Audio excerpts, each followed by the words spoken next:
बघत पुढची बातमी. कथित शिवानी कळमेकर बनावट हत्याकांडाला 1 महिना उलटून गेला. या प्रकरणामधील मूळ अनोळखी महिलेच्या मृतदेहाची ओळख पटलेली नसल्यामुळे बुलडाणा पोलिसांच्या तपासावरती आता प्रश्नचिन्ह निर्माण झालंय. शिवसेना ठाकरे पक्षाच्या प्रवक्त्या जयश्री शेळके यांनी पोलिसांच्या कार्यपद्धतीवरती टीका केली आणि गृहमंत्र्यांनी या प्रकरणामध्ये लक्ष घालण्याची मागणी केली आहे.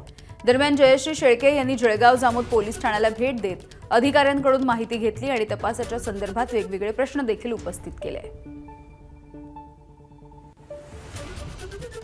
पोलीस प्रशासन अतिशय मनमानी पद्धतीने राज्यात काम करतंय आणि त्याला सगळा वरद असतं हा गृहमंत्र्यांचा आहे आणि त्यामुळे अशा घटना घडतायत.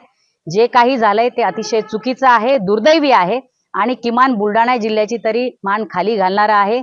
पोलीस प्रशासनाला आमची विनंती आहे की आता जो कोणी या सगळ्या प्रकरणाचा तपास करत आहेत त्या सगळ्या माननीय तपास अधिकाऱ्यांनी या प्रकरणामध्ये निपक्षपातीपणे, पारदर्शीपणे आणि तातडीने तपास पूर्ण केला पाहिजे.